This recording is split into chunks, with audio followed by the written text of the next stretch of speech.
10वें श्लोक में राजा फिर अपने मित्र विदूषक से कहता है कि कैसे मैंने उसे यहाँ से जाने को कहा, क्या वो मेरा स्वप्न था, क्या वो माया थी, क्या वो भ्रम था, मुझे कुछ समझ में नहीं आ रहा है। हे मित्र, ये श्लोक लगभग स्वप्न वासव दत्तम के राजा उदयन के स्वप्न में आई वासव दत्ता के समान ही श्लोक है, जो उसमें उसने इसी तरह से कहा था कि यह मेरा भ्रम है या मेरा कोई माया है। यहाँ कालिदास और भास की दोनों के ही अगर काल को हम देखें तो लगभग उस भासकालीन श्लोक का यहाँ प्रभाव हम देख सकते हैं। स्वप्नोनु मायानु मति भ्रमनु क्लिष्टम नु तावत् फलम एव पुण्यम असन्निवृत्ते तदति मेते मनोरथानाम तट प्रपातः। कि वह शकुंतला तत् स्वप्नः नु मायानु, कि वह शकुंतला मिलन रूप वस्तु थी या क्या कोई स्वप्न था या कोई माया अर्थात कोई इंद्रजालिक माया थी, मति भ्रमनु या कोई मेरा ही बुद्धि का भ्रम था, तावत फलम एव क्लिष्टम पुण्यम नु, अथवा क्या वह उतने ही फल वाला मेरा अति अल्प पुण्य था, असन्न निवृत्ते अतीतम, वह फिर कभी न लौटने के लिए चला गया, मनोरथानाम एते मनोरथानाम तट प्रपातः, मेरे मन के मनोरथ तट प्रपातः, जो तट प्रपात के तुल्य है। अर्थात वह दुष्यंत अपने मित्र विदूषक से कहता है कि जब धीवर ने उस अंगूठी के से को प्राप्त हो जाने के पश्चात दुर्वासा के शाप का प्रभाव जब समाप्त होता है, उसके बाद राजा को पहले की जब सारी बातें एक एक करके स्मरण हो आती है, तब शकुंतला मिलन की घटना उसके समक्ष नृत्य करने लगती है और वो उसके मिलन के विषय में स्वभावतः तर्क वितर्क करने लगता है। कवि ने प्रस्तुत श्लोक में उसके 4 विकल्पों को प्रस्तुत किया है कि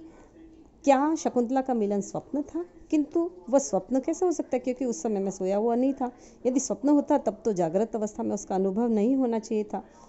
पर अनुभव तो हो रहा है, अतः स्वप्न नहीं हो सकता। क्या वह कोई इंद्रजालिक माया थी? मंत्र तंत्र आदि असत वस्तु को सत दिखा देना ही माया है, परंतु उसका कोई वास्तविक रूप नहीं होता।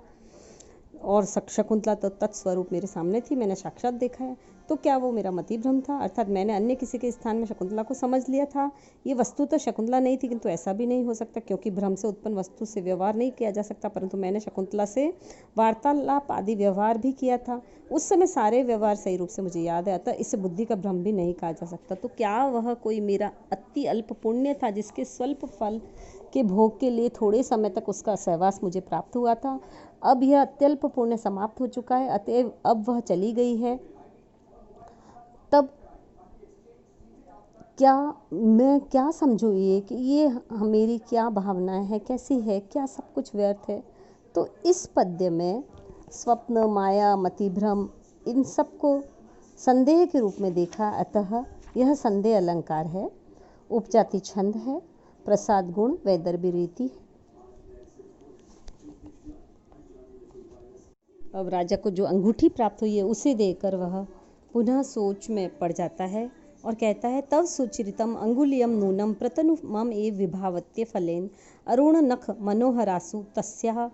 च्युतम असि लब्ध पदम यत अंगुलिषु। कि हे अंगुलीय, हे अंगूठी, तव सुचरितम मम सुचरितम, तुम्हारा जो पुण्य मम मेरे ही तरह निश्चय ही प्रत्न अति अल्प था, इसी कारण से फलेन के द्वारा विभावित होता ज्ञात होता है कि अरुण नख मनोहरासु, लाल नखों से मनोहर, तस्या अंगुलिशु, उसकी अंगुलियों में लब्ध पदम स्थान प्राप्त करके भी च्युतमसि, तुम गिर गई हो। अर्थात राजा अंगूठी से कहता है कि तेरा भी पुण्य मेरे पुण्य के समान ही बहुत थोड़ा था, जैसा कि तुम्हारे द्वारा अनुभूत फल से ज्ञात होता है। फल के थोड़े होने से ही तो शकुंतला की सुंदर अंगुलियों में पहुंचकर भी वहां से नीचे गिर पड़ी हो। जब तक तुम्हारा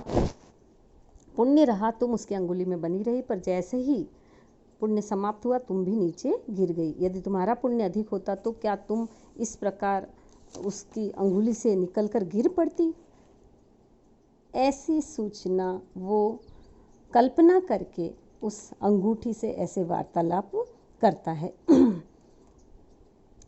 इस प्रकार राजा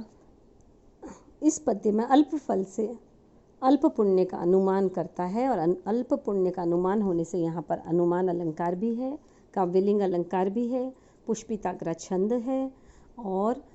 समास अगर हम लिखना चाहें तो अरुण नख मनोहरासु, अरुणई नखे मनोहरा तासु, और लब्ध पदम में लब्धम पदम येन तत् बहुब्रीहि समास है,